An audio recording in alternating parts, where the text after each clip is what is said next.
Ma'asyiral muslimin yang dimuliakan Allah Subhanahu wa taala. Kita tahu bahwa salah satu yang wajib diimani adalah beriman dengan adanya hari akhir. Dan hari akhir itu ada arkannya, ada rukun-rukunnya.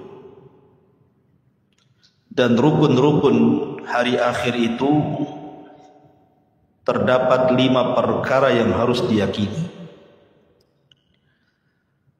Yang pertama, kematian. Wajib diimani, karena kita pasti mati. Yang kedua, alam barzah. Harus diyakini. Kemudian yang ketiga, alam mahsyar. Bahwa kita akan dibangkitkan oleh Allah Subhanahu wa taala dan dikumpulkan. Kemudian yang keempat, hisab, balasan. Dan yang terakhir adalah al-jaza, kesudahan daripada manusia. Apakah dia layak masuk surga ataukah tidak layak masuk surga. Itulah gambaran beriman dengan hari akhir. Ma'asyiral muslimin yang dimuliakan Allah Subhanahu wa taala. Kita tahu bahwa ketika diutusnya Nabi sallallahu alaihi wasallam menjadi nabi dan rasul, disitulah mulai Israfil meletakkan ujung trompetnya dan siap meniup, menunggu izin dari Allah Subhanahu wa taala. Kenapa Israfil baru meletakkan moncong sangkakalanya saat diutusnya Nabi sallallahu alaihi wasallam? Karena Nabi kita adalah akhirul anbiya, akhir dari seluruh para nabi. Dan kita adalah akhir al-umam, akhir dari seluruh umat.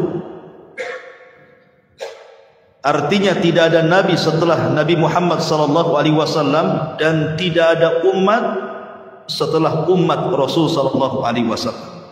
Setelahnya kiamat. Makanya Nabi sallallahu alaihi wasallam ketika suatu hari tidak nyenyak tidur, tidak enak makan, merenung, sahabat heran dan bertanya. Maka Nabi sallallahu alaihi wasallam menjawab, bagaimana mungkin aku bisa nikmat hidup, nikmat tidur, nikmat makan, nikmat minum dan begitu seterusnya. Faqad iltaqama sahibul qarni qarnan. Sementara malaikat Israfil, pemilik sangkakala itu, siap meniupkan trompetnya. Kapan diizinkan Allah, maka dia akan tiupkan itu. Tetapi keadilan Allah Subhanahu wa taala, setiap perkara itu ada muqaddimahnya. Allah Subhanahu wa taala tidak langsung mengkiamatkan alam semesta ini, tapi ada muqaddimahnya yang disebut dengan alamat kiamat kubra. Ada alamat-alamat kiamat besar. Tentu sebelumnya ada alamat-alamat kiamat kecil. Tapi mendekati kiamat ini yang muncul tanda-tanda alamat besar, dan itu jumlahnya 10 tanda.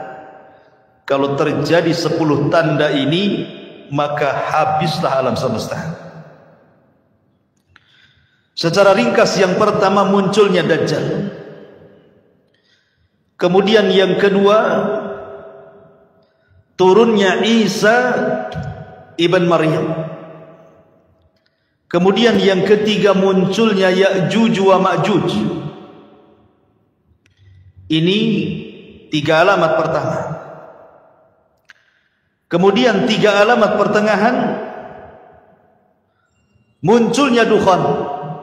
Maksudnya dukhan itu asap yang tebal, yang sangat hitam pekat yang ada di langit.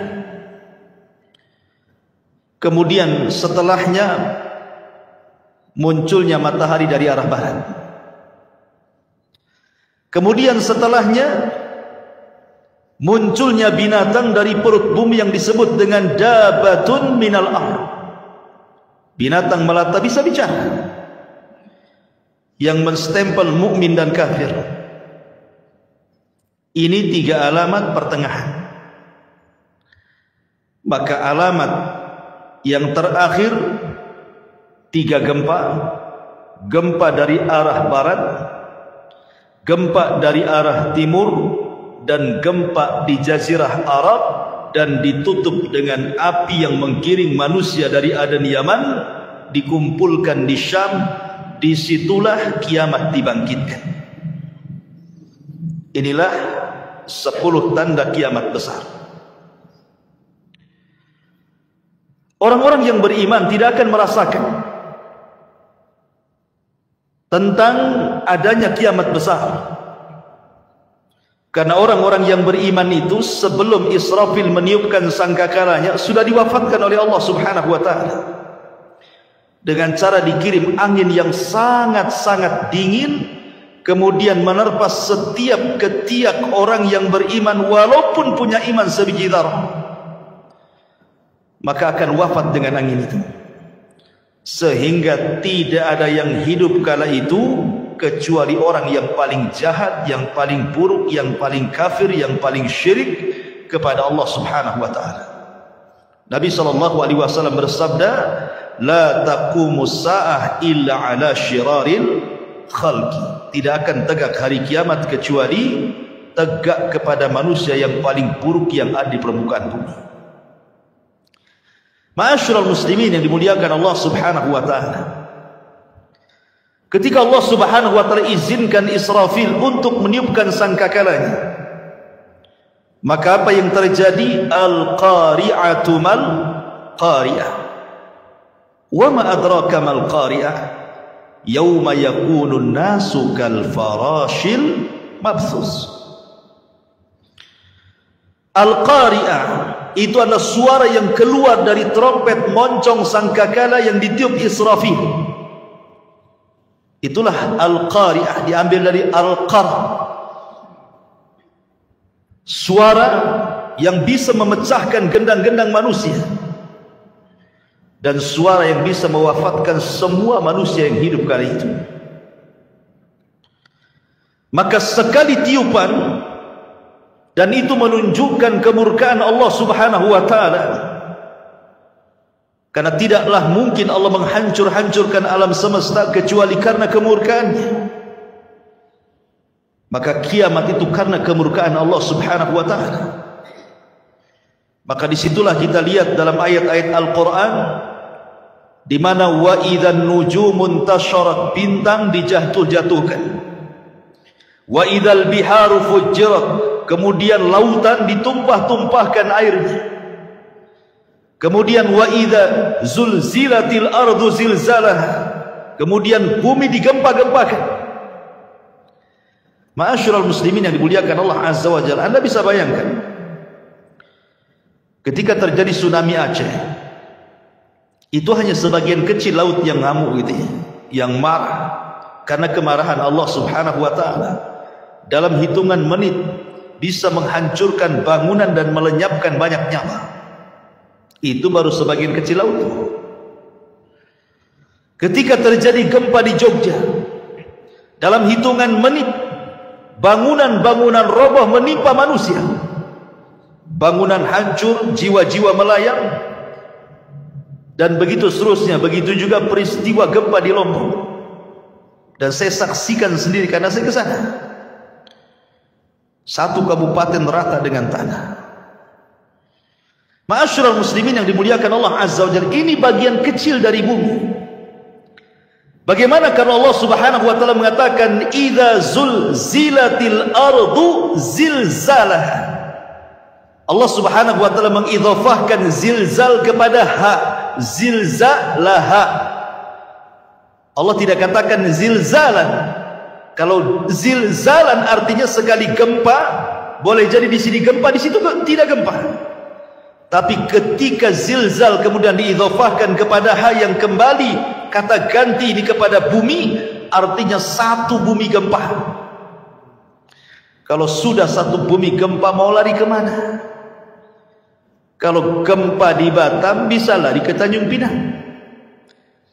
Gempa di Tanjung Pinang bisa lari ke Medan, kan gitu. Tapi kalau di Medan gempa, Tanjung Pinang gempa, Batam gempa, semua daerah gempa, lah mau lari kemana? Maka saat itu tidak ada yang bisa lari, karena di mana-mana gempa. Ya. Ma'asyiral muslimin yang muliakan Allah Subhanahu wa taala, sampai pada waktunya Allah Subhanahu wa taala mewafatkan semua manusia, semua jin, bahkan semua malaikat. Bahkan malaikat maut Allah wafatkan juga. Ketika malaikat maut ditanya, man baki, siapa yang tersisa dari malaikat yang hidup? Kata malaikat maut, tidak ada kecuali abdukal fakir, hambamu yang fakir ini. Maka Allah mengatakan, maut, mati kamu. Sampai malaikat pencabut nyawa pun mati.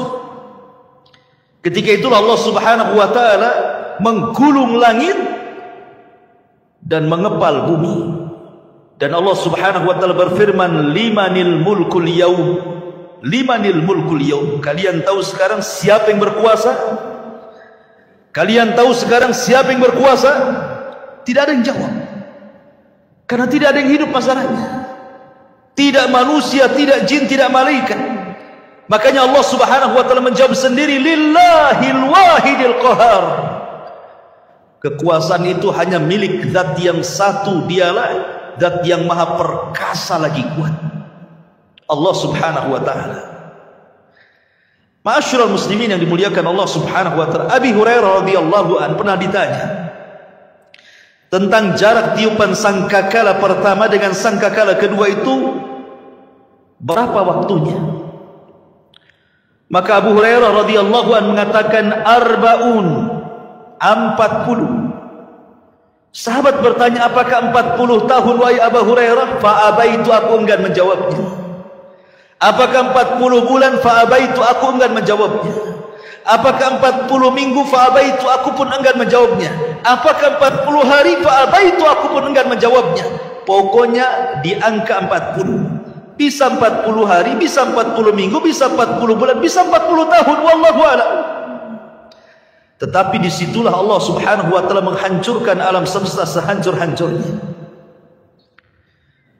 Ketika Allah Subhanahu wa taala menghancurkan sampai bumi yang kita pijak ini Allah hancurkan, Allah berfirman, yauma tubaddalul ardu ghairal ardi. Ketika Allah Subhanahu wa taala ganti bumi yang kita pijak dengan bumi yang lain. Maknanya, ada sebagian ahli tafsir mengatakan maksudnya mengganti bumi dengan bumi yang lain itu zatnya, artinya keseluruhan bumi. Allah hancurkan dulu, baru Allah hamparkan. Ada juga yang mengatakan sifatnya. Tapi yang jelas bahwa bumi yang kita pijak ini menurut pendapat yang kuat wallahu a'lam dalam bentuk bulat, nanti pada hari kiamat sudah tidak bulat lagi, tetapi Allah hamparkan sebagaimana Allah mengatakan wal ardu muddat wa alqat ma fiha wa takhallat. Dan ketika itu bumi dihamparkan dengan bentuk yang sangat putih bersih dan seolah-olah tidak pernah ada orang maksiat di atasnya. Ma'asyiral muslimin yang dimuliakan Allah Subhanahu wa taala, disinilah manusia akan dibangkitkan dengan tiupan sangkakala Israfil yang kedua. Ikhwan, ketika kiamat dibangkitkan, tidak ada satu jasad manusia kecuali Allah hancurkan. Bagaimana Allah Subhanahu wa taala bisa membangkitkan dari jasad yang dihancurkan? Ternyata Allah Subhanahu wa taala tidak menghancurkan semua jasad saat kiamat dibangkitkan. Bahkan dari Adam alaihi salatu wassalam yang dikubur lebih dulu dibandingkan kita dan seluruh anak keturunannya, yang jumlah mereka tidak ada yang tahu kecuali Allah. Berapalah jumlah yang hidup di permukaan bumi sekarang ikhwan dibandingkan orang yang ada di kuburan? Tentu lebih banyak mereka. Mungkin jasad mereka sudah dimakan tanah. Tetapi Allah Subhanahu wa taala dengan kuasanya, ada satu jasad manusia tidak dihancurkan Allah Subhanahu wa taala bagaimanapun caranya. Apa itu? Tulang ekor manusia. Tulang ekor manusia walaupun kecil itu tidak akan dihancurkan walaupun dikiamatkan bumi ini. Kenapa? Karena dari tulang ekor itulah kita dibangkitkan oleh Allah Subhanahu wa taala. Jasad boleh hancur tapi tulang ekor tidak hancur. Jasad boleh hancur tapi roh tidak hancur. Ruh tetap Allah Subhanahu wa taala letakkan di mana? Kalau ruhnya orang-orang yang beriman Allah letakkan fil illiyin, di tempat yang paling mulia, yang paling tinggi. Tapi kalau ruhnya orang kafir diletakkan di tempat yang paling rendah, di dasar bumi yang paling rendah, yang paling dasar.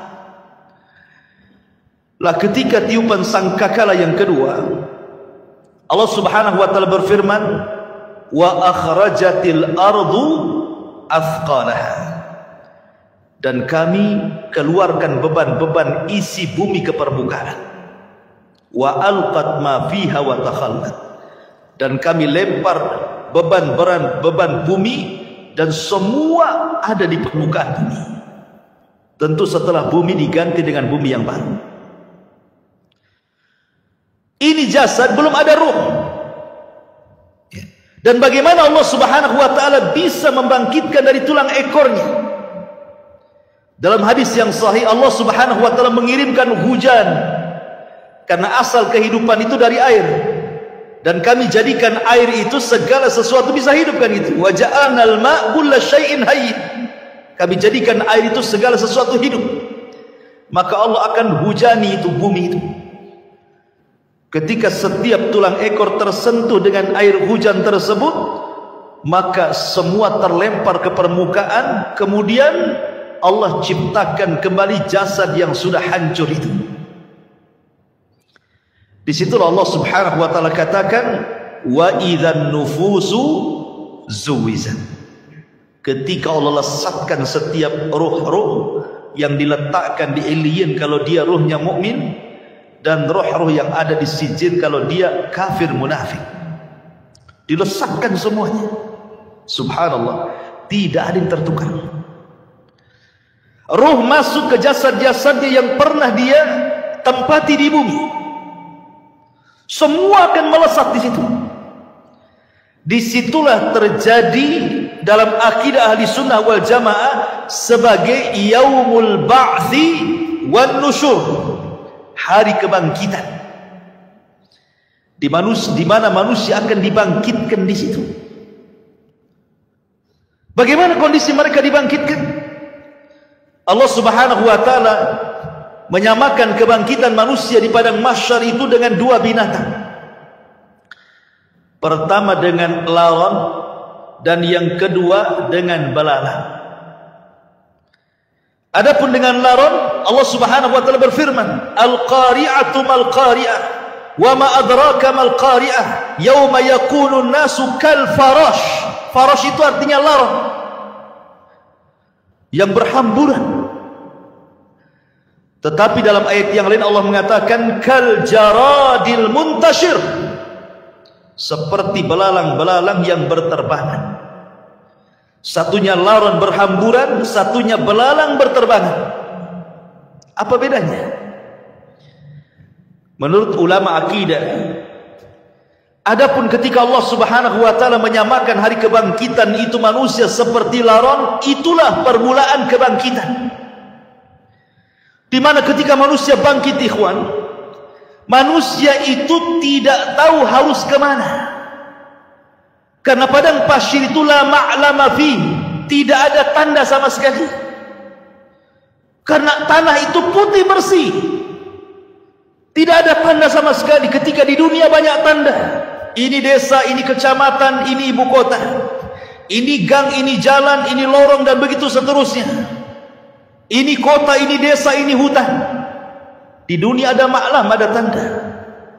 Tapi di akhirat tidak ada tanda masalahnya. Anda mau lari kemana? Mau cari rumah siapa? Sementara ketika Allah Subhanahu wa taala ganti bumi itu datar, tidak ada yang meninggi, tidak ada yang merendah, tidak ada gunung, tidak ada bukit, tidak ada lembah, semua datar. Kenapa Allah ciptakan seperti itu? Supaya menampung manusia sejak zaman Adam sampai yang terakhir mati. Kalau sekarang bumi dalam bentuk sekarang dibangkitkan sejak Adam sampai sekarang, mungkin bumi tidak akan cukup. Karena ada tempat-tempat yang tidak layak dihuni kan gitu. Tetapi ketika bumi didatarkan, tidak ada yang meninggi, tidak ada yang merendah, tidak ada gunung, tidak ada bukit, tidak ada lembah, semua orang bisa bangkit di situ. Ma'asyiral muslimin yang dimuliakan Allah Azza wa Jalla, ketika awal bangkit itulah Allah mengatakan seperti laron. Antum perhatikan laron, apabila ada lampu datang laron. Laron ini kalau terbang tidak ada aturan. Nabrak kawannya, tiba-tiba besoknya sudah sayapnya bertebaran di mana-mana, jatuh sana kemari kan? Begitulah kondisi laron. Itulah awal kebangkitan. Manusia lari ke sana, lari ke sini, tidak tahu kemana harus dituju. Nabrak sana, nabrak sini.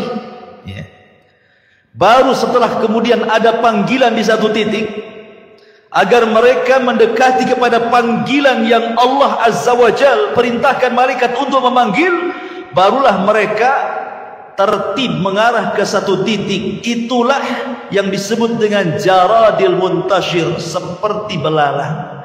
Karena belalang ini kalau terbang bersama koloninya, dia jelas kemana arahnya. Makanya Allah Subhanahu wa ta'ala menyebutkan dengan dua binatang, belalang dan laron. Baru ke satu titik. Ma'asyiral muslimin yang dimuliakan Allah Subhanahu wa ta'ala, di sini ada peristiwa yang luar biasa.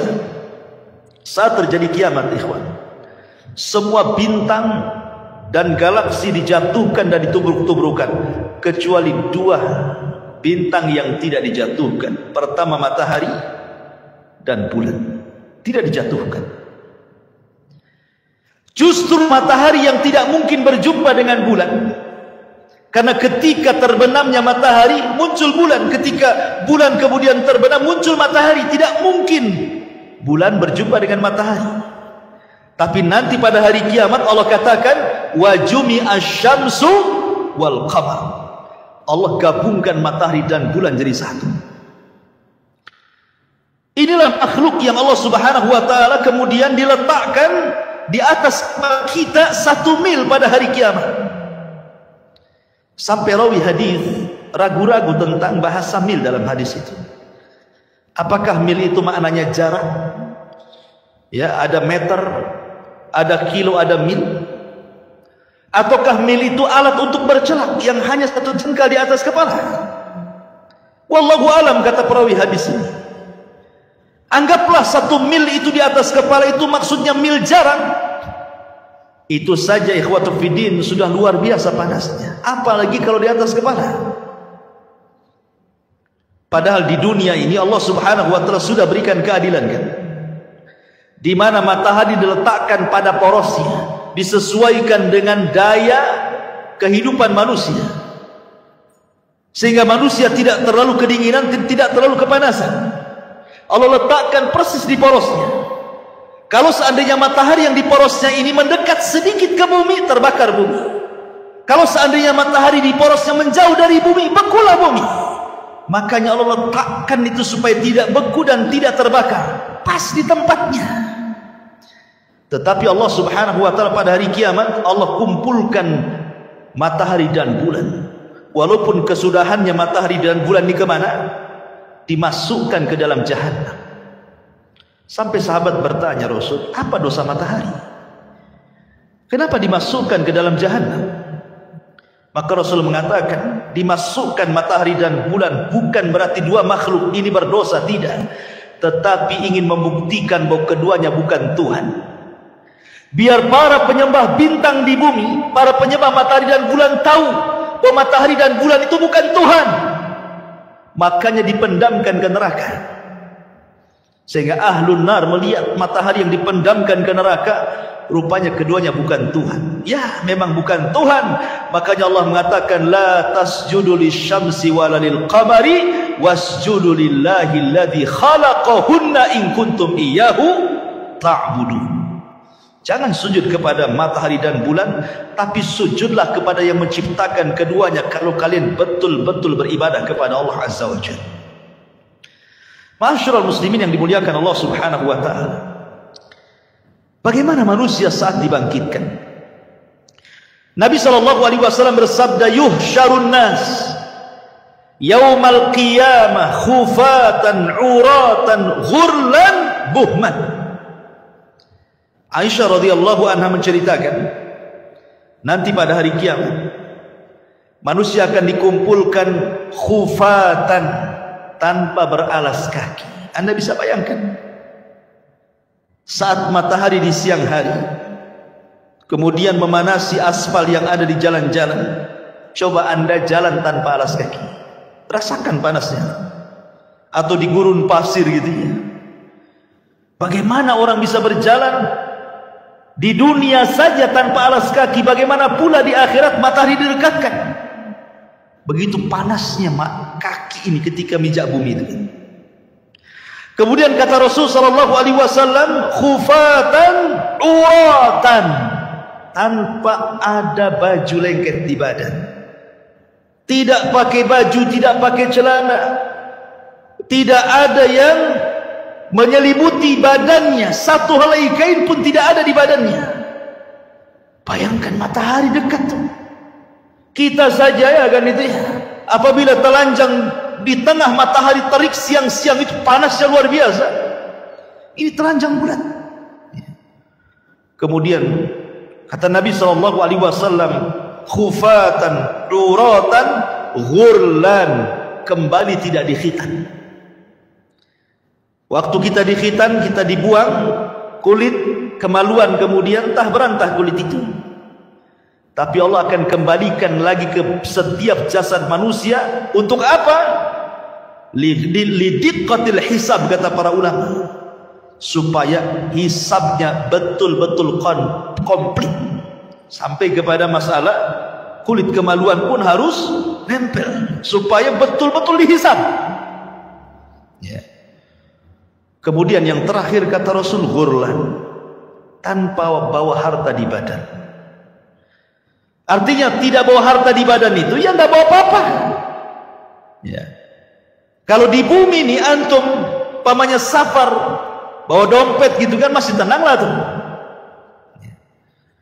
Tetapi jangan lagi dompet, jangan lagi kartu ATM, pakaian pun tidak, celana pun tidak, celana dalam pun tidak. Gini. Lalu apa yang dibanggakan pada hari kiamat, ikhwan? Itu menunjukkan bahwa Allahu aghniya wa nahnul fuqara. Allah itulah zat yang kaya, kita ini fakir. Ya. Karena nggak ada bawa apa-apa. Apa yang mau dibanggakan pada hari kiamat? Dibangkitkan tuh semua akan sama. Baik para raja yang dibangkitkan seperti itu, para menteri yang dibangkitkan seperti itu, orang-orang kaya yang dibangkitkan seperti itu, orang miskin juga sama, semua sama. Tidak ada yang dibanggakan pada hari itu di hadapan Allah Subhanahu wa taala, dan tidak ada yang disombongkan pada hari itu. Ma'asyiral muslimin yang dimuliakan Allah Subhanahu wa taala. Ada sebuah hadis yang dikeluarkan Imam Muslim. Nabi sallallahu alaihi wasallam mengatakan, yub'atsu kullu 'abdin 'ala ma mata 'alaihi. Manusia akan dibangkitkan pada hari kiamat sesuai dengan kondisi saat dia mati. Walaupun sebagian ulama hadis mengatakan bahwa hadis ini maksudnya dibawa ketika sakaratul maut. Bahwa manusia itu saat kematiannya disesuaikan dengan kebiasaan hidupnya, gitu maksudnya. Kalau kebiasaan hidupnya dia baik, insya Allah akan diwafatkan dengan cara husnul khatimah. Kalau kebiasaan hidupnya jahat, bisa saja dia diwafatkan dalam su'ul khatimah. Tapi ada juga yang mengatakan dari kalangan muhadditsin bahwa hadis ini berbicara tentang kebangkitan. Manusia itu akan dibangkitkan sebagaimana saat dia mati. Makanya Nabi SAW, kenapa ketika orang-orang yang haji itu, yang masih menggunakan kain ihram, kemudian qadarullah meninggal, kata Nabi SAW, suruh dikafani dengan ihramnya kan? Karena dia akan bangkit pada hari kiamat, dan dia akan menggunakan pakaian itu sambil mengucap labbaik Allahumma labbaik. Kemudian ketika Nabi SAW menguburkan para syuhada, Mereka tidak dimandikan, tidak dikafankan, tidak disolatkan, langsung dimasukkan ke dalam liang lahat dengan pakaian mereka yang masih berlumuran darah, karena mereka akan dibangkitkan seperti itu, dan darah-darah mereka menjadi saksi syuhada mereka. Dan saat dikubur, maka malaikat mungkar dan nakir tidak akan bertanya soal siapa Tuhanmu, siapa nabimu, apa agamamu. Kenapa? Karena kata Nabi SAW, kafa, cukuplah bibariqatis suyuf, kilatan-kilatan pedang saat jihad, fitnah bagi dia, sehingga tidak ada fitnah kubur lagi. Ma'asyiral muslimin yang dimuliakan Allah Azza wa Jalla, bahkan pada hari kiamat, Abu Sa'id Al-Khudri radhiyallahu anhu mengatakan, nanti pada hari kiamat ada orang-orang yang diseret dengan wajahnya. Subhanallah, kita di bumi berjalan dengan kedua kaki, tapi nanti saat dibangkitkan ada manusia-manusia berjalan kakinya di atas, kemudian wajahnya diseret, wajahnya di bawah, jalan dengan kepalanya. Sahabat bertanya, ya Rasulullah, wahai Rasul, kok ada orang yang seperti itu? Maksudnya kok bisa, bukankah di dunia dia berjalan dengan kakinya? Maka Nabi mengatakan, alaysa alladhi amshahu ala rijlaihi fid dunya qadiran ala an yamshiyahu ala wajhihi yaumal qiyamah. Kata Nabi SAW, bukankah ketika di bumi dia bisa berjalan dengan kedua kakinya, siapa yang menjadikan dia bisa berjalan seperti itu? Allah. Maka sebagaimana Allah mampu menjalankan manusia di bumi dengan kedua kakinya, maka Allah pun mampu menjalankan dengan wajahnya pada hari kiamat. Dan mereka orang-orang kafir. Bahkan subhanallah, al-jaza min jinsil amal, ikhwan. Balasan itu sesuai dengan amalan. Ada manusia saat dibangkitkan itu kecil, ya. Di tengah manusia yang besar-besar, dia dibangkitkan seperti semut, sehingga dia harus terseok-seok menghindari langkah kaki orang yang lari ke sana kemari. Lihatlah semut kecil kan. Kalau seandainya kita melihat semut kecil kemudian kita jalan, terkadang ada semut yang kita injak. Jadi ada ketika dibangkitkan itu, manusia dibangkitkan seperti seekor semut kecil sekali. Dia harus terseok-seok ke sana kemari, menghindari injakan-injakan manusia yang lari ke sana kemari. Siapa mereka? Mereka al-mutakabbirun, orang-orang yang sombong. Sebagaimana Nabi SAW bersabda tentang mereka, bahwa orang-orang yang sombong akan diciptakan seperti biji zarah pada hari kiamat. Mereka terseok-seok karena menghindari injakan kaki manusia yang besar itu. Kenapa Allah buat dia kecil? Karena ketika di dunia dia merasa besar. Ya kan, orang sombong itu kan merasa besar ya. Maka Allah buat kecil pada hari kiamat. Ada juga ma'asyiral muslimin yang dimuliakan Allah Azza wa Jalla, ketika dia bangkit, dia kemudian terseok-seok kayak orang mabok, tidak tahu harus kemana. Dan mereka adalah para pemakan riba. La yakumuna illa kama yakumul ladzi yatakhabbathu syaitanu minal mas. Pemakan riba itu nanti bangkit pada hari kiamat seperti orang yang kesurupan, yang dimasuki setan ke dalamnya, oyong ke sana kemari. Ada juga kata Nabi SAW, orang yang dibangkitkan itu buta, padahal di dunia dia melihat, sehingga dia kemudian mengatakan, Rabbi lima hasyartani a'ma wa qad kuntu basira. Rabb, kenapa kau bangkitkan aku dalam kondisi buta? Dulu di dunia aku melihat. Maka Allah Subhanahu wa taala mengatakan, ya, karena engkau ketika di dunia melupakan ayat-ayatku, sekarang kulupakan kau buat buta, kata Allah Subhanahu wa taala. Jadi macam-macam orang dibangkitkan itu. Ada yang berteriak-teriak memanggil-manggil Allah Subhanahu wa taala, ya Rabb, ya Rabb. Tapi Allah tidak memandangnya sama sekali. Ada orang-orang yang tidak akan pernah dipandang pada hari kiamat. Bahkan tidak akan diberikan rahmat, bahkan sudah disediakan azab yang pedih. Subhanallah ikhwan. Kalau sampai kita tidak dipandang oleh Allah Subhanahu wa taala, berarti kita akan merasakan peritnya neraka jahanam. Siapa mereka? Kata Nabi sallallahu alaihi wasallam, "Salasatun la yukallimuhumullahu yaumal qiyamah wa la yuzakkihim wa la yanzuru ilaihim wa lahum adzabun alim." 3 orang tidak akan diajak bicara pada hari kiamat, tidak akan disucikan, tidak akan dilihat, bahkan azab sudah menunggu mereka. Pertama, syekhul zani, sudah tua tapi suka berzina, menunjukkan akhlaknya buruk. Kemudian yang kedua, malikun kadzab, raja pendusta, penguasa para pendusta, mendustakan rakyatnya. Wa'ilun mustakbir, sudah miskin sombong pula dia. Kemudian juga Rasul mengatakan, salasatun la yukallimuhumullahu yaumal qiyamah. Ada juga orang-orang yang tidak akan diajak bicara oleh Allah Subhanahu wa taala, tidak akan disucikan, tidak akan dilihat, bagi mereka azab yang pedih. Al-musbil, orang yang melembrehkan pakaiannya di bawah mata kaki. Al-mannan, orang yang suka mengadu domba ke sana kemari.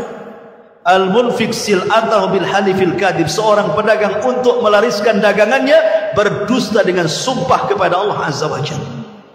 Mereka tidak akan diajak bicara, mereka tidak akan dilihat oleh Allah Subhanahu wa taala. Termasuk juga rajulun ata rajulan au imra'atun fi duburi, atau seseorang laki-laki yang melakukan homoseksual, tidak akan diajak bicara, tidak akan disucikan, tidak akan dilihat oleh Allah. Atau seorang laki-laki yang berhubungan lewat dubur istrinya, tidak akan diajak bicara, tidak akan disucikan, bahkan tidak akan dilihat oleh Allah Subhanahu wa taala. Termasuk juga imra'atun la tashkuru li zawjiha, istri yang tidak pernah bersyukur kepada suaminya. Istri yang tidak pernah bersyukur kepada suaminya, apabila suaminya mendatangkan banyak kebaikan, hanya satu kesalahan, dia mengatakan engkau tidak pernah berbuat baik. Bersyukur kepada suaminya. La yanzurullah ila imra'atin la tashkuru li zawjiha. Allah tidak akan melihat kepada seorang wanita yang tidak pernah syukur kepada suaminya. Jadi ada orang-orang yang tidak akan dilihat Allah. Dia panggil-panggil ya Rabb, ya Rabb, Allah tidak peduli dengan orang itu. Bahaya ikhwan, kalau sampai tidak dilihat oleh Allah Subhanahu wa taala. Lah ketika itu ma'asyiral muslimin, maka Allah Subhanahu wa taala mulai pisah-pisahkan manusia itu. Awalnya kan berkumpul tuh, jadi satu. Sejak zaman Adam sampai yang terakhir mati terkena trompet sangkakala Israfil, dibangkitkan semuanya. Di situ masih kumpul para nabi, para syuhada, para siddiqin, para salihin, orang awamnya. Dari mulai zaman Adam sampai yang terakhir masih satu di padang mahsyar itu. Baru Allah pisah-pisahkan di situ. Apa kata Allah Subhanahu wa taala? Kata Allah Subhanahu wa taala, "Hei, siapa yang di antara kalian ketika di dunia menjadi para pemimpin yang adil, keluar kalian. Kemari. Berdirilah di bawah arsy Allah Subhanahu wa taala, kalian mendapatkan naungan." Kemudian dia panggil lagi, "Hei orang-orang yang ketika di dunia hatinya terikat dengan masjid, kemari keluar dari situ. Di sini kalian mendapatkan naungan dari arsy Allah Subhanahu wa taala." Kemudian dipanggil lagi, "Hei orang-orang yang ketika di dunia suka berinfak sampai tangan kirinya tidak tahu diinfakkan tangan kanannya, sedekahus sir. Kemari keluar. Kamu harus bergabung di sini. Kau mendapatkan naungan arsy Allah Subhanahu wa taala." Kemudian juga dipanggil yang lainnya, "Wahai anak muda yang ketika di dunia menjaga kehormatannya, tidak mau berzina karena takut kepada Allah, keluar, gabung di sana. Di sana kau mendapatkan naungan arsy Allah Subhanahu wa taala." Termasuk kalian yang saling mencinta karena Allah, membenci karena Allah, keluar, gabunglah kau di situ. Itulah yang disabdakan Nabi sallallahu alaihi wasallam, "Sab'atun yudhilluhumullahu fi dhillihi yauma la dhilla illa dhilluh. 7 orang yang akan mendapatkan naungan di hari yang tidak ada naungan kecuali naungan Allah Subhanahu wa taala. Mereka akan dikeluarkan, ya. Akan dikelompokkan sesuai dengan amalan mereka, gitu maksudnya. Termasuk ahli sedekah, karena sedekah itu as-sadaqatu, bahwa sedekah itu akan mendapatkan naungan pada hari kiamat. Ma'asyiral muslimin yang dimuliakan Allah Subhanahu wa taala, lalu berapa waktu mereka harus tinggal di padang mahsyar itu? Ulama mengatakan bahwa mereka akan tinggal di padang mahsyar itu 50 alf sana, 50.000 tahun. Tentu 50.000 tahun ini berlaku kepada orang-orang kafir, berlaku kepada orang-orang munafik dan orang-orang mujrim. Tapi orang-orang yang beriman tidak. Hisab mereka cepat. Kenapa? Karena usianya juga pendek. Kata Nabi SAW, a'maru ummati baina sittina wa sab'in. Usia umatku itu berkisar 60 sampai 70 tahun saja. Karena usianya pendek, hisabnya pun cepat. Tapi kalau umat dulu kan usianya lama-lama, sehingga hisabnya juga lama. Makanya orang-orang yang beriman, mereka akan tinggal di padang mahsyar itu cuman setengah hari. Tapi setengah harinya kehidupan akhirat. Berapa setengah harinya kehidupan akhirat? Allah mengatakan, inna yauman inda rabbika ka alfi sanatin mimma ta'udun. Satu hari kehidupan akhirat bila dibandingkan dengan kehidupan dunia sama dengan 1000 tahun. Berarti setengah harinya 500 tahun. Jadi orang-orang yang beriman akan tinggal 500 tahun saja. Sementara orang kafir akan tinggal 50.000 tahun kehidupan akhirat, tinggal dikali 1000 tahun kehidupan dunia. Berapa lama mereka harus tinggal di situ, ya kawan? Begitulah Allah Subhanahu wa taala hendak mengadili mereka seadil-adilnya. Ma'asyiral muslimin yang dimuliakan Allah Azza wa Jalla. Jadi manusia itu dibangkitkan dengan berbagai macam gaya. Makanya Allah mengatakan ashtatan liyurau a'malahum. Ashtah, ya. Ashtah itu artinya bangkitnya macam-macam. Ya, tadi ada yang buta, ada yang oleng gitu ya. Ada yang kepalanya di atas, kepalanya di bawah, kakinya di atas gitu ya. Ada yang kemudian pincang jalannya, macam-macam orang itu dibangkitkan. Kemudian habis itu dikelompok-kelompokkan, ahli sedekah dengan ahli sedekah, ahli Quran dengan ahli Quran, ahli solat dengan ahli solat, dan begitu seterusnya. Ma'asyiral muslimin yang dimuliakan Allah Azza wa Jalla. Disinilah banyak peristiwa yang akan dilalui. Apa saja peristiwa setelah kematian itu? Kalau boleh saya singkat, nanti saya bertangan sedikit.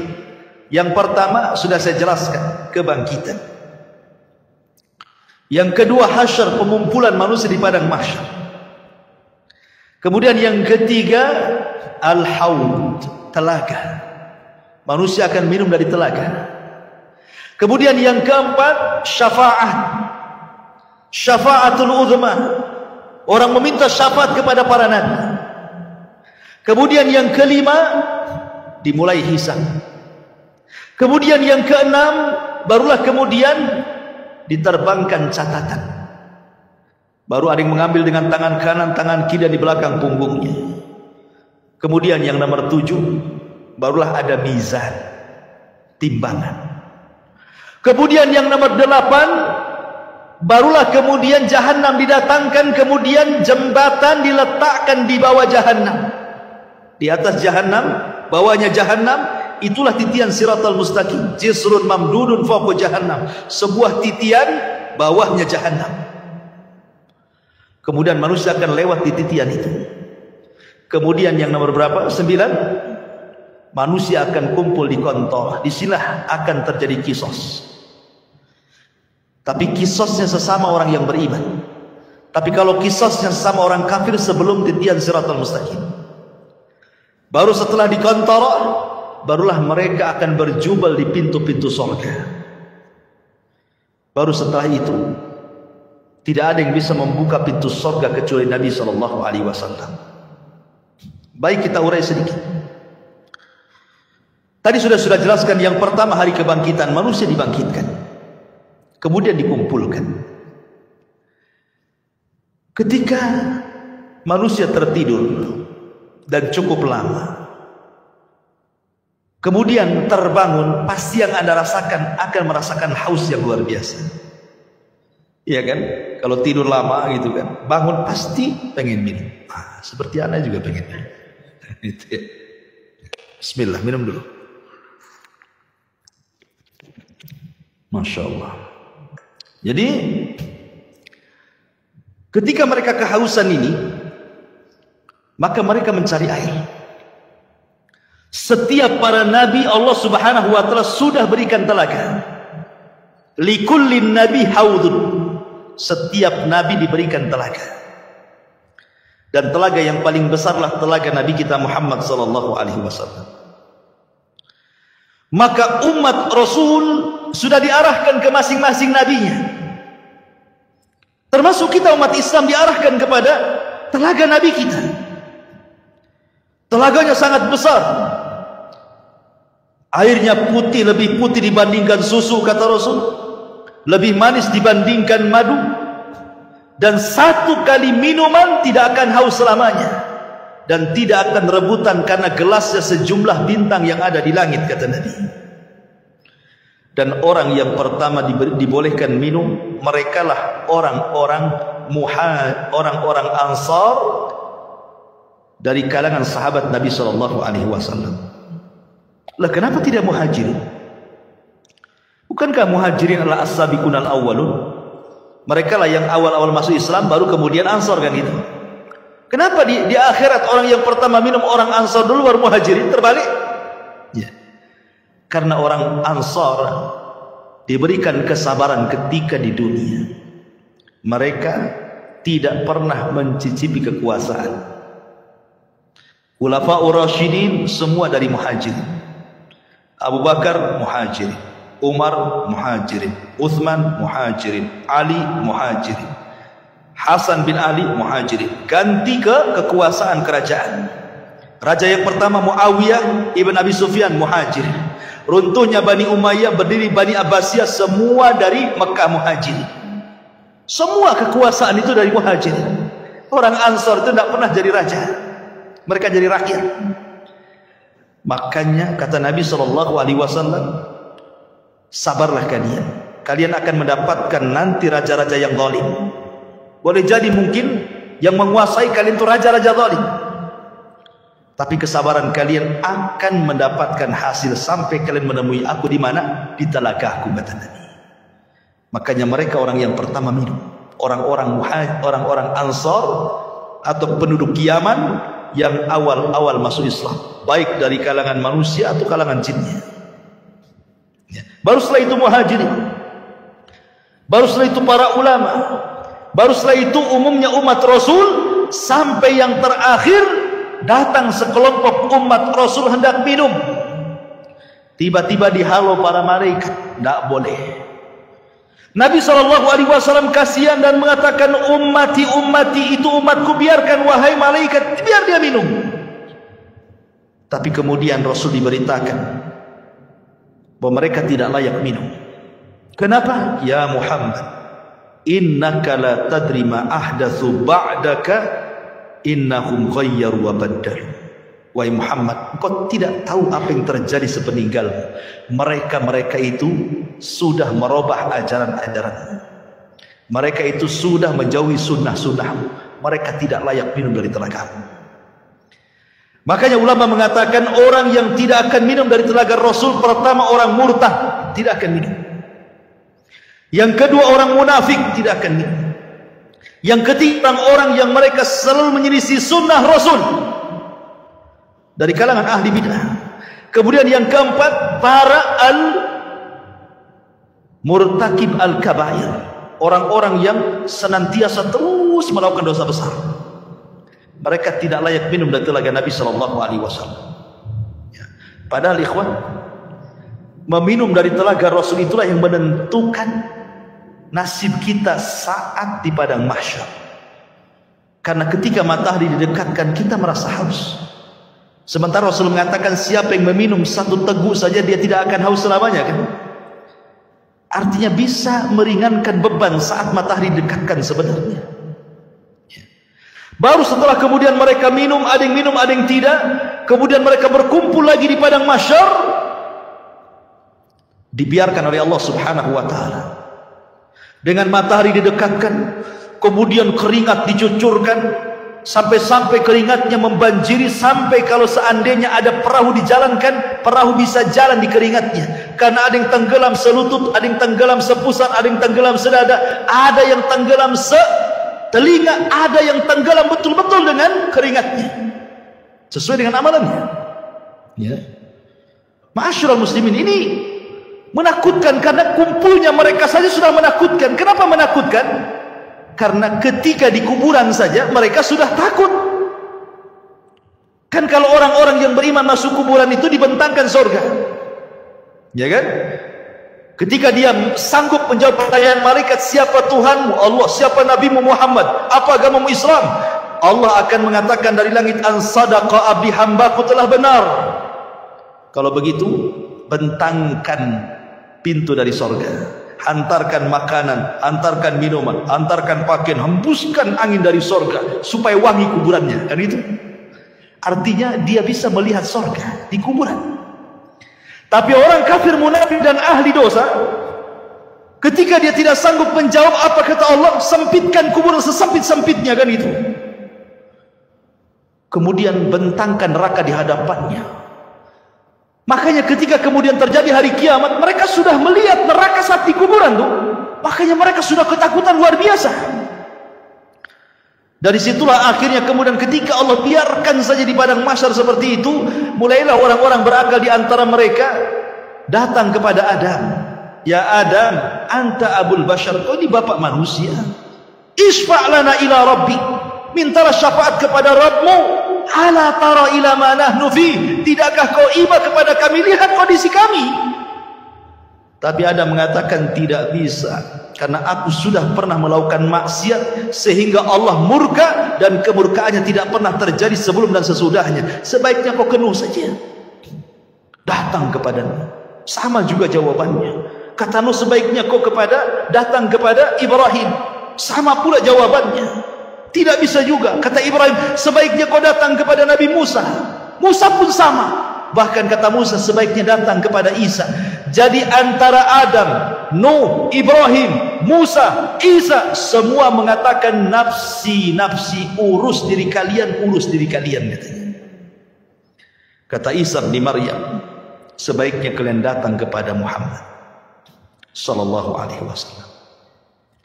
Maka mereka datang kepada Rasulullah. Baru Nabi SAW tidak menolak permintaannya dan mengatakan ana laha, kan ku coba, kata Musa. Maka Nabi SAW berangkat sendiri, kemudian mendekati arsy Allah, kemudian sujud di bawah arsy dengan sujud yang sangat lama. Kemudian Allah datang dan mengatakan irfa ra'saka ya Muhammad. Kata Allah Subhanahu wa taala, angkat kepalamu wahai Muhammad. Sal qul tusma, sal tu'ta, isfa tushaffa. Katakan kau didengar, minta kau diberi, mintalah syafaat, ku beri kau syafaat, kata Allah. Ini yang disebut dengan syafaatul uzma, syafaat khusus yang hanya diberikan kepada Rasul kita, tidak diberikan kepada para nabi. Dan orang yang paling bahagia dengan syafaat Rasul, kata Abu Hurairah radhiyallahu anhu dalam hadis Abu Hurairah, Nabi sallallahu alaihi wasallam bersabda, as'adun nas bi syafaati man qala la ilaha illallah. Orang yang paling bahagia dengan syafaatku, kata Rasul, adalah orang yang mengucapkan kalimat la ilaha illallah. Tentu bukan hanya lisan, artinya orang yang menegakkan tauhid, tidak melakukan kesyirikan. Yang sekarang lagi merebak para perdukunan itu syirik-syirik semua tuh. Ya, jangan percaya kepada mereka. Kalau harus percaya kepada dukun, percaya ke dukun urut kan ini. Jelas-jelas ngurut dia kan. Nggak ada mantranya ya ngurutnya. Dukun bayi, ya kan? Kalau dukun santet nggak usah percaya. Dukun ramal apalagi, ya. Jadi ma'asyiral muslimin yang dimuliakan Allah Azza wa Jalla. Setelah syafaat, apa yang terjadi? Setelah syafaat ardul a'mal. Allah akan memperlihatkan amalan kita, ikhwan. Liyurau a'malahum. Allah akan perlihatkan amalan kita. Makanya ada hadis yang mengatakan, nanti pada hari kiamat akan didatangkan manusia membawa pahala sebesar Bukit Tihama. Coba bayangkan. Bukit Tihama itu besar. Ya, lebih besar daripada Uhud, cuman lebih kecil daripada Uhud. Cuman kata Nabi, nanti pada hari kiamat ada orang bawa pahala sebesar Bukit Tihama. Diperlihatkan amalannya besar sekali. Tiba-tiba kemudian amalan itu dihilangkan. Gara-gara apa? Karena orang itu suka bermaksiat sendirian. Dia bermaksiat sendirian. Kok bisa maksiat sendirian? Nah inilah alat maksiat sendirian. Ini alat maksiat sendirian. Cukup saya dan handphone saja. Itu maksiat sendirian. Dalam kamar sendirian. Nyumpet apa antum ya? Entah lagi nyebar hoax di situ. Copy paste hoax, ya kan? Itu apalah yang dilihat di situ. Ya. Waktunya sholat masjidu aja situ kan. Ini maksiat sendirian. Nanti ada orang pada hari kiamat pahalanya sebesar gunung Tihama. Rupanya setelah diperlihatkan itu saja. Tiba-tiba dihilangkan. Kemudian ditanya kenapa dihilangkan? Itulah akibat maksiat sendiri, kesendirian tadi. Ada juga orang yang datangkan, Masya Allah, di dunia ahli sedekah. Ahli sedekah. Ada masjid perlu bangunan disumbang dia. Ada madrasah perlu uang disumbang dia. Ada fakir miskin butuh biaya disumbang dia. Tidak ada tempat kecuali sumbang dia. Dipanggil oleh Allah. Diperlihatkan amalan dia di dunia. Dibuat layar tancap. Seolah-olah dia diingatkan, tuh kamu tuh waktu di dunia itu, tuh kamu bawa uang ke masjid ini, kau bawa uang ke masjid itu, kau bawa uang ke panti asuhan ini. Diperlihatkan amalannya di dunia. Kemudian Allah mengatakan, betul itu kamu tuh yang jalan ke sana kemari? Oh iya, dengan bangganya. Itu saya wahai Allah. Ya. Kemudian Allah mengatakan, untuk apa kau amalkan itu? Maka dia mengatakan, saya bersedekah untukmu ya Rabb. Kata Allah, kadzabta, dusta kamu. Kadzabta, dusta kamu. Engkau bersedekah itu supaya engkau dianggap dermawan. Engkau bersedekah itu supaya engkau dianggap pemurah. Engkau bersedekah itu supaya dipuji manusia. Kadzabta, dusta kamu. Akhirnya malaikat bawa ini seret ke neraka. Didatangkan lagi para mujahidin. Kemudian diperlihatkan bagaimana saat jihad dia banyak membunuh musuh, akhirnya dia mati syahid. Diperlihatkan sama Allah itu, betul kamu itu? Oh iya, itu saya wahai Rabb. Apa yang melakukan? Ustushhidu fik, aku mati syahid karenamu ya Rabb. Kata Allah, kadzabta, dusta. Itu bukan. Kau ini perang hanya supaya orang menganggap kau pahlawan saja. Kau pemberani supaya dikenang orang. Tidak. Kadzabta, dusta kamu. Seret, masukkan dia ke neraka. Didatangkan lagi orang pakar Quran, alim bil Quran. Sehari-harinya dia baca Quran, dia ajarkan Al-Quran, dia baca Quran, dia tegak kepada Allah dengan Al-Quran. Diperlihatkan, betul kamu itu yang semalaman salat dengan membaca Al-Quran. Oh iya, itu saya wahai Rabb, katanya. Untuk apa kau lakukan? Oh, qara'tu fikal Quran, aku baca Quran untukmu ya Rabb. Kadzabta, dusta kamu. Kamu membaca Quran itu supaya manusia menganggap kau qari, ahli pakar Quran, hebat dalam Quran, dan begitu seterusnya. Kadzabta, dusta kamu. Seret ke neraka. Jadi ada orang-orang yang diperlihatkan amalannya, itu disebut ardul a'mal namanya. Baru setelah ardul a'mal masuk pada perkara hisab. Ikhwan, hisab ini mencakup pertama orang kafir, kedua orang munafik, ketiga orang yang beriman. Adapun orang kafir ada yang mengatakan tidak dihisab. Apa yang mau dihisab? Amalannya sudah lebur-lebur, Makanya Allah mengatakan a'maluhum karamadin istaddat bihi, amal mereka sudah habis, lunas di dunia saja nggak diterima. Lalu apa yang mau dihisab? Ada yang berpendapat tidak akan dihisab orang kafir, langsung ke jahanam. Tapi ada juga mengatakan tetap dihisab, hanya sekedar formalitas untuk menunjukkan keadilan Allah Subhanahu wa taala. Orang munafik lebih jahat dibandingkan orang kafir. Maksudnya munafik i'tiqad ya, bukan munafik amal. Apa bedanya munafik i'tiqad dengan amal? Kalau munafik i'tiqad itu zahirnya Islam, hatinya kafir.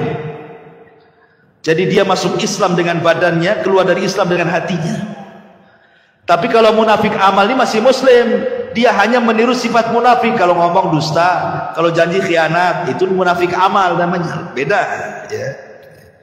Dia tidak dikeluarkan dari Islam. Jadi munafik yang dikeluarkan dari Islam itu yang mendohirkan Islam, menyembunyikan kekufuran, seperti orang-orang orientalis dan begitu seterusnya ya. Kan ada orang-orang misionaris yang ingin memurtadkan kaum muslimin, pura-pura masuk Islam.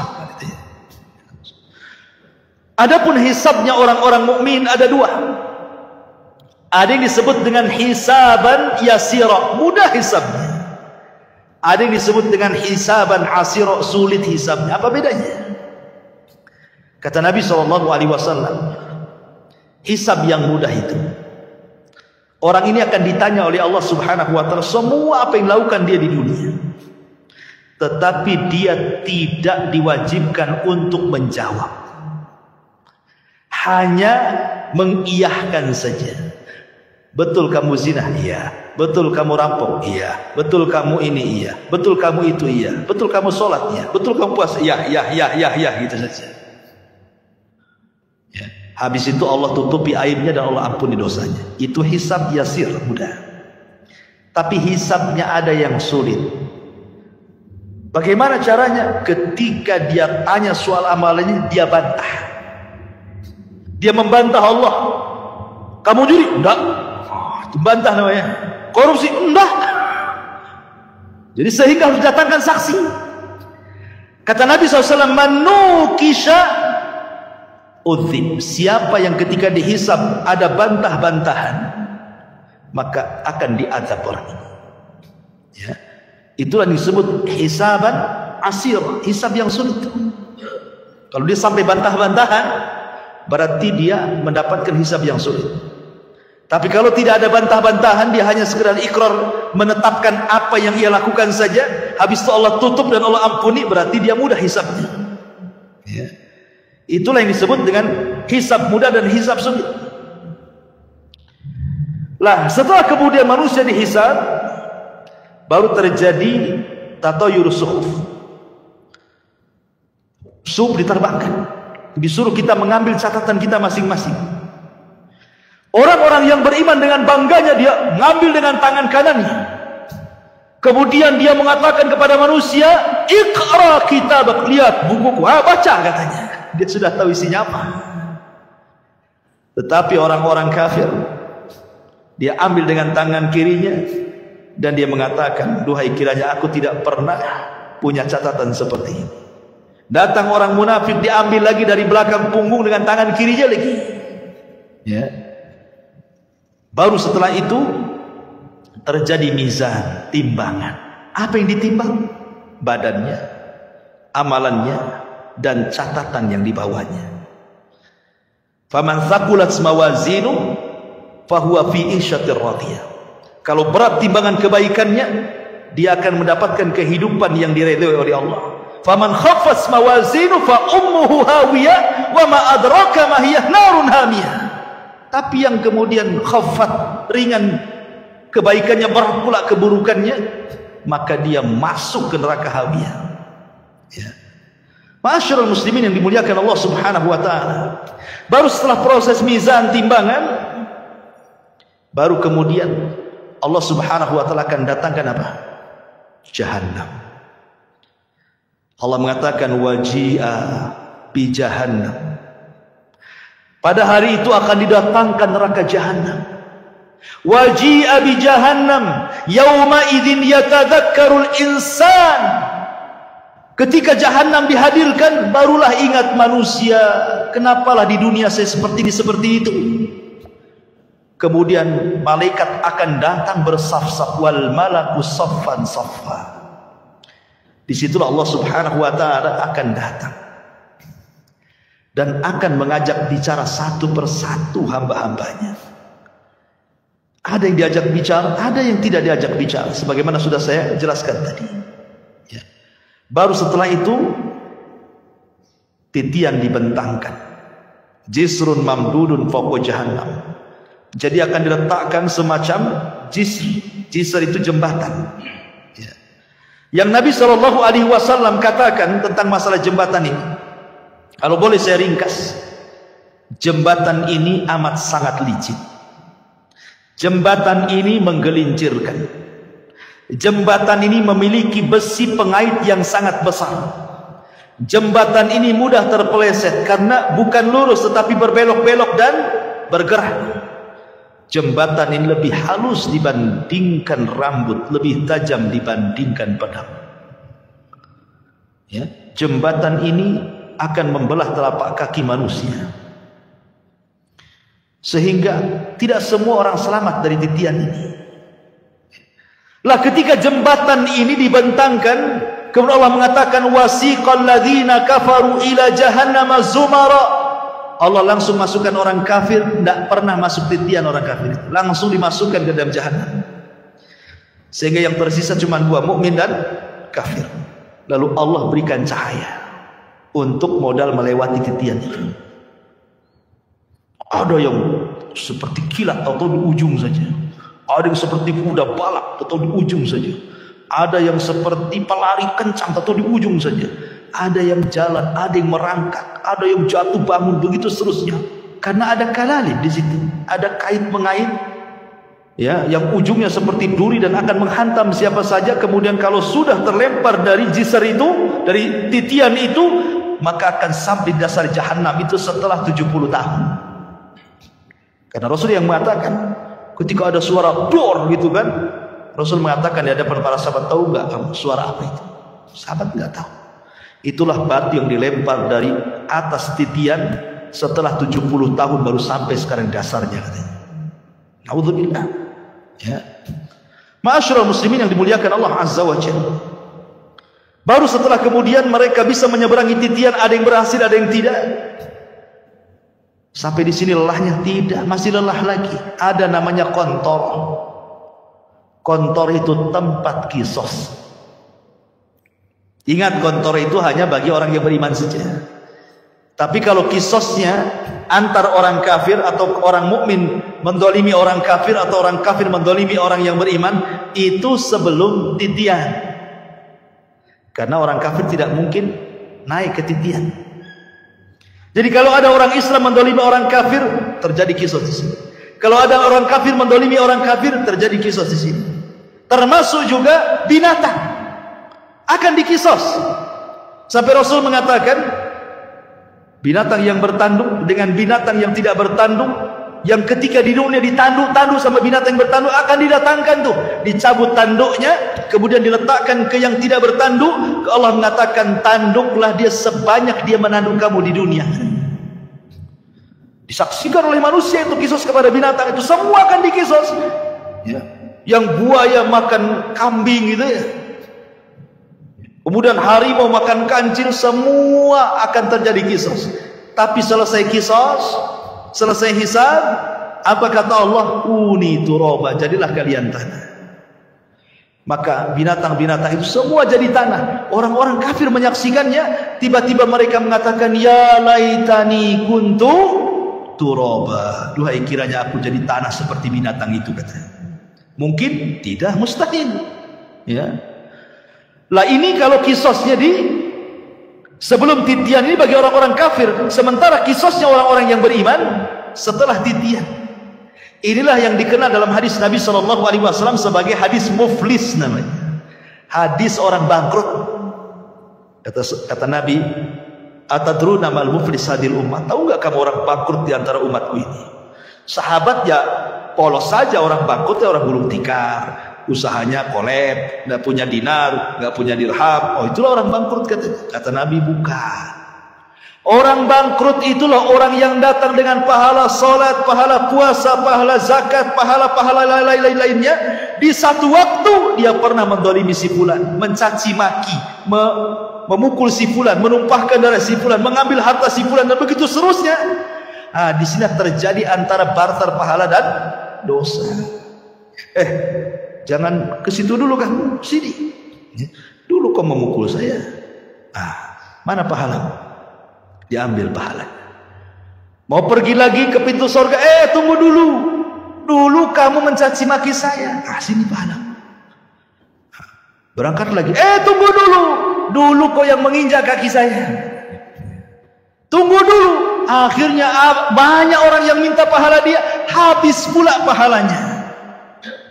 Ketika habis pahalanya, masih ada juga. Ingat gak? Dulu kau yang ambil uang saya. Sini pahalanya. Saya tak ada pahala. Tak apa kau tak ada pahala. Aku punya dosa. Nih dosaku ambil. Gitu kan. Datang lagi. Dulu kau pernah menzalimi saya. Mana pahalamu? Tak punya. Gak apa-apa. Nih dosaku ambil. Bayangkan coba. Makanya Rasul mengatakan orang ini disebut orang bangkrut. Kalau ibarat pedagang itu modal habis, hutang pula numpuk. Orang ini habis pahalanya diberikan orang, dosa pula ditanggung dia, gitu maksudnya ya. Makanya disebut bangkrut orang ini. Kalau masih tersisa pahalanya, ada kesempatan masuk surga. Kalau tidak, dicemplungi lagi ke neraka. Di sini terjadi kisos, ikhwan, antar orang yang beriman. Bahkan yang mengeri adalah kisosnya pembunuhan. Karena awal yang pertama dihisab oleh Allah itu, kalau hak manusia adalah masalah darah, dan itu ketika proses hisab itu, yang pertama kali hak manusia adalah darah. Tapi kalau hak Allah salat, yang pertama dihisab kalau hak Allah adalah salat. Tapi kalau hak hamba masalah darah. Kata Abdullah ibn Abbas radhiyallahu anhu, orang-orang yang dibunuh itu akan membawa kepala, tangan kirinya diambil kepalanya. Jadi dia berjalan tanpa kepala. Walaupun ketika di dunia dibunuhnya bukan dipenggal kepalanya, mungkin diracun, mungkin dicekik, mungkin diapa gitu ya, mati. Tapi nanti pada hari kiamat orang-orang yang dibunuh tanpa kepala berjalan menghadap Allah, dan tangan kirinya membawa kepalanya sambil bercucuran darah di lehernya. Kemudian tangan kanannya membawa pembunuhnya dihadapkan kepada Allah. Kemudian dia mengatakan, "Ya Rabb, sal hada lima qatalani." Ya Rabb, tanya orang ini, kenapa dia sampai membunuh? Tanya, karena pembunuhan itu kan sebagaimana sabda Rasul nanti di akhir zaman, al-qatil la yadri fi ma qatal wal maqtulu la yadri fi ma qutil. Orang yang membunuh bingung kenapa dia bisa membunuh, orang yang dibunuh lebih bingung lagi kenapa saya bisa dibunuh. Karena dalam Islam itu aturan bunuh sudah ada, qisas, atau dia berzina dan sudah menikah, atau karena dia murtad, jelaskan begitu ya. Tapi gara-gara rebutan parkir bunuh-bunuhan, gara-gara waris bunuh-bunuhan, gara-gara masalah sedikit utang piutang bunuh-bunuhan, ini akan terjadi kisos. Dan kisos ini akan diulang. Walaupun di dunia kisos ini berlaku, tetap akan diulang. Karena yang namanya kisos itu belum memuaskan sebuah keadilan. Walaupun sesuai dengan syariat Islam. Apalagi tidak sesuai dengan syariat Islam. Yang sesuai dengan syariat Islam saja tidak memenuhi keadilan. Contoh, si A membunuh si B, yang satu preman, yang si B ini orang soleh. Si B ini dia penopang keluarganya, yang satu ini preman. Dibunuhlah orang baik ini. Kemudian datang ke mahkamah Islam, diponis kisos, dibunuh premannya. Akhirnya sama-sama mati kan. Tapi bagi keluarga belum ada keadilan. Ini yang mati orang baik. Ketika dia sudah meninggal, akhirnya terputuslah nafkah ke keluarganya. Ini yang preman dibunuh lagi, yang keluarganya nggak suka dia preman, biarkan aja dia mati kan. Jadi belum memenuhi keadilan kan hati kita ini. Maka di akhirat diulang lagi. supaya memenuhi keadilan. Makanya ketika masuk surga, kata Ibnu Utsaimin rahimahullahu taala, wa naza'na ma fi sudurihim min ghillin ikhwana, tidak ada lagi dendam, tidak ada lagi marah, ya, tidak ada lagi dendam kesumat, betul-betul dihilangkan dalam hatinya. Karena sudah ada kisah 2 kali kan, ingin menghilangkan dendam kesumatnya. Ketika masuk surga semua jadi satu hati, ya. Jadi terjadi kisah itu. Kembali ke kontor. Nah, setelah kontor itulah adalah pintu-pintu surga. Disitulah manusia berjubel di pintu-pintu surga. Kata Rasul, sayati alaikum zaman kadidu minaz ziham. Akan datang waktunya manusia berdesak-desakan di pintu surga. Tidak ada yang bisa membuka pintu surga. Sampai pun Adam tidak bisa buka pintu surga, kecuali Nabi kita Muhammad SAW. Ana awal man aftatihu babal jannah. Saya orang yang pertama kali membuka pintu surga. Ketika Rasul buka pintu surga, tiba-tiba ada wanita mau mendahului masuk ke dalam surga, ya. Ada perempuan lari mau mendahului Nabi masuk surga. Kata Rasul, tunggu dulu, siapa kamu? Maka wanita dia mengatakan, saya wanita yang merawat banyak anak yatim, ya. Dari sini kata para lihat bagaimana para pengkafil yatim berdua sama masuk ke dalam surga. Itulah yang dinamakan ana wa kafilul yatim fil jannati kahataini. Aku dan para perawat anak yatim itu seperti ini di surga, kata Nabi. Ya kan? Tetapi yang jelas bahwa di sini Rasul yang pertama kali masuk surga, ya bukan wanita ini. Cuma dia mau bersama Nabi, mau mendahului Nabi, cuma di stop kan gitu ya. Bagaimanapun yang pertama membuka pintu surga Rasul, yang pertama masuk ke dalam surga pun Nabi sallallahu alaihi wasallam. Adapun kehidupan di surga tentu kehidupan yang luar biasa, karena bagaimanapun Rasul yang mengatakan a'dadtu li ibadis salihin ma la ainun ra'at wa la udhunun sami'at wa la khatara ala qalbi bashar, gitu ya. Aku siapkan di surga itu kenikmatan yang tidak pernah dilihat mata, didengar telinga, terlintas pun tidak. Subhanallah, ya. Ma'asyiral muslimin yang dimuliakan Allah Subhanahu wa taala. Lah, surga itu bertingkat-tingkat. Ada sebuah hadis ketika menjelaskan tentang keutamaan qari'ul Quran, para penghafal Quran atau para penggemar membaca Quran. Kata Nabi sallallahu alaihi wasallam, ini di surga nih. Iqra wartaq warattil kama kunta turattil fid dunya fa inna manzilataka inda akhiri ayatin taqra'uha. Kata Rasul menjelaskan nanti di surga Allah akan memerintahkan para penghafal Quran atau orang-orang yang gemar membaca Quran, bacalah. Subhanallah, Quran ini bukan hanya dibaca di dunia, di surga pun dibaca, ya. Bacalah, naiklah. Karena nanti ahli surga itu akan diberikan rop-rop, sayap di belakangnya untuk naik ke tingkatan-tingkatan di atas. Naiklah, terbanglah, ya. Dan pelankan bacaanmu, tartilkan bacaanmu. Sebagaimana kau di dunia mentartilkan bacaan Quran, di surga pun kau tartilkan. Nanti akhir kedudukanmu di surga sesuai dengan akhir ayat yang kau baca di dunia, kata Nabi. Kata Ibnu Taimiyah, Syekhul Islam Ibnu Taimiyah ketika memberikan catatan kepada hadis ini, bahwa tingkatan di surga itu sejumlah ayat dalam Al-Quran. Berapa ayat dalam Al-Quran itu? 6.500 kurang lebih. Itu jumlah ayat dalam Quran itu 6.500 kurang lebih. Artinya tingkatan di surga itu ya segitulah jumlahnya, 6.500 kurang lebih. Yang 100 tingkatan disediakan oleh Allah untuk para mujahidin fisabilillah, lebihnya sesuai dengan amalannya. Berarti di sini menunjukkan bahwa surga itu banyak, 650 lebih, 6.500 tingkatan lebih. Sementara satu surga itu luasnya selangit dan di sebumi, dan satu tingkatan ke tingkatan berikutnya itu perjalanan 500 tahun. Semakin tinggi surga, semakin indah tingkatannya. Karena surga itu sifatnya darajat tangga ke atas. Kalau neraka itu sifatnya darokat, tangga ke bawah makin jelek. Kalau surga ke atas makin baik, gitu maksudnya. Makanya orang naik lebih lelah dibandingkan orang terjun. Coba lu terjun, tinggal jegur aja kan. Naik, capek sampai ke atas. Makanya ke surga itu perlu tenaga, perlu lelah, perlu letih. Ke neraka tidak perlu. Tinggal jegur aja antum ke situ. Jadilah antum penduduk neraka. Nggak perlu antum beli, nggak perlu antum bayar, nggak perlu pakai uang. Dan tidak perlu sekolah. Orang maksiat itu tidak perlu sekolah. Kalau ibadah itu perlu sekolah karena ada ilmunya. Sholat aja ada ilmunya. Gimana takbiratul ihram, apa yang mau dibaca? Maksiat tidak perlu sekolah, tidak perlu S2 maksiat itu. Tamat TK aja bisa maksiat. Makanya tidak lelah orang masuk neraka itu, tapi enak. Itulah makanya ikhwatu fiddin, kenapa surga itu dibaluti dengan makari, hal-hal yang tidak suka.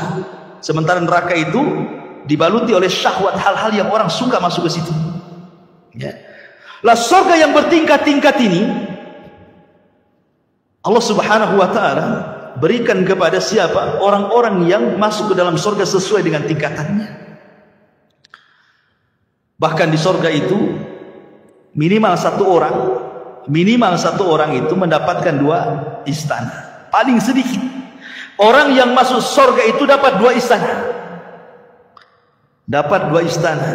Kalau seandainya di dunia antum dapat 2 rumah di Sukajadi yang paling dalam, yang paling mewah itu, wah udah senang sekali.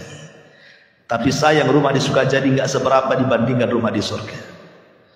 Cuman karena nggak kelihatan, makanya malas untuk bangun rumah di surga. Maunya di dunia saja karena nampak gitu ya. Lah jadi paling sedikit orang masuk surga itu, setiap orang mukmin masuk surga minimalnya 2 istana Allah berikan. Kenapa? 1 istana solid milik dia, 1 istana itu milik orang kafir yang masuk neraka, diwariskan kepada orang yang beriman. Tilkumul jannah uristumuha, itulah surga yang diwariskan kepada kamu. Jadi minimalnya 2. Dan Allah mengatakan waliman khafa maqama rabbihi jannatan, bagi yang takut kepada Rabbnya maka dia Allah berikan 2 surga. Tapi kita bisa lebih daripada hanya 2 istana. Bahkan setiap hari antum bisa menambah istana itu dengan mudah. Kata Rasul, barang siapa yang membaca qul huwallahu ahad Allahus samad lam yalid walam yulad walam yakul lahu kufuwan ahad 10 kali dalam sehari semalam, banallahu lahu baitan fil jannah, Allah akan bangunkan antum istana di surga tanpa modal. Cukup baca qul hu 10 kali. Modal? Tidak. Modal ngomong saja. Kalau antum bangun rumah, sak jelek-jelekan di kos-kosan, keluar uang pondasi, uang bata, uang batu, uang semen, uang spandek, uang keramik, macam-macam. Cukup kulhu 10 kali jadi itu istana di surga. Tapi baca kulhu aja malas, ya kan? Karena nggak nampak masalahnya. Coba kalau seandainya saya kasih rumah antum, nggak usah diskusi lagi, tiban kampung 1. Tapi kulhunya jangan 10, 5.000. Oh, langsung pada daftar biasanya. Siap Ustaz. 5.000 kulhu, baca kulhu. Yang penting dapat rumah saya. Itu di dunia ya kan. 5.000 kulhu dia baca loh. Ini tidak perlu 5.000 kulhu, 10 saja dapat loh di surga. Tidak mau baca juga. La haula wala quwwata illa billah. Jadi itulah memang namanya keimanan kepada yang gaib, itu memang perlu keyakinan. Makanya kenapa dalam awal surah Al-Baqarah itu ciri orang yang bertakwa itu yang pertama kali beriman dengan gaib. Yang gaib itu harus diimani. Sebab kalau tidak beriman yang gaib, ya tadi akhirnya nggak yakin dengan surga. Bukti nggak yakin dengan surga, Allah pilih amalan-amalan yang bisa membangunkan istana di surga, nggak juga orang tertarik. Ada bangun masjid nih. Kan bangun istana di surga tidak harus 1 masjid dia bangun. 1 sak semen pun jadi itu antum bangun rumah di surga. 1 keping keramik pun jadi. 1 lonjor besi pun jadi. Tidak juga nyumbang. Oke, ini modal Ustaz, saya tidak ada duit. Ya tadi ya nggak modal ya kulhu itu 10 kali. Tak ada modal itu aja masih susah baca kulhu. Atau yang nggak modal lagi, solat duha 12 rakaat, kata Rasulullah, banallahu qasran fil jannah. Siapa yang solat duha 12 rakaat, Allah bangunkan istana di surga. Enggak juga antum solat duha. Lalu apa lagi? Ma'asyiral muslimin yang dimuliakan Allah, banyak amalan-amalan nggak modal. Itulah karena kurang yakinnya kita dengan perkara gaib itu. Tapi kalau soal perdukunan yang gaib-gaib yakin tuh. Datang dia, tolong cek tangan saya, nasib saya ini gimana masa depan, usaha saya lancar atau enggak nih. Yakin dengan gaib yang satu ini. Ya. Ma'asyiral muslimin yang dimuliakan Allah Azza wa Jalla. Jadi surga yang bertingkat-tingkat itu, maka tingkatan tinggi semakin baik semakin baik. Dan ingat, surga itu bukan hanya sekedar istana. Ya, di situ juga ada view-nya, ada sungainya, ada tamannya, ada roof-roofnya, ada bahkan ada kamar terbuat dari kaca, bayangkan. Terbuat dari kaca, ghuraf namanya. Kamar itu persis terbuat dari kaca. Yura dhahiruha batinuha. Orang dalam melihat keluar, orang luar melihat ke dalam. Ya bahasa kita rumah kaca lah. Kan sekarang kan lihatlah rumah-rumah minimalis itu kan cantik tuh kalau dikasih kaca itu kan. Di mana tuh ghuraf itu? Di atas. Kalau kita ini di dunia bangun satu bangunan di atas, harus ada tiang dari bawah nopang tuh. Di sorga tak ada. Tak ada tiang, ya gitu saja kamar. Ustaz, gimana saya kesananya katanya. Antum pikir antum di sorga kayak apa? Terbang antum ke sana. Ya. Karena semua binatang di sorga itu, jangankan kita, binatang di sorga semua terbang. Makanya bahasa Quran itu lahmi tair. Tair itu artinya burung. Ya, daging burung gitu ya. Jadi semua binatang itu kata para ulama terbang di sorga itu. Tidak ada binatang melata kayak di bumi itu berjalan tidak ada, semua terbang. Antum aja terbang. Ya. Ma'asyiral muslimin yang dimuliakan Allah. Intinya bahwa kalau cerita tentang sorga nggak ada habisnya. Kita akan terhayal ke sana. Kalau cerita neraka sudahlah Ustaz, sekali aja lah. Takut gitu. Subhanakallah bihamdika asyhadu an la ilaha illa anta astaghfiruka wa atubu ilaik. Allahu ta'ala. Assalamualaikum warahmatullahi wabarakatuh.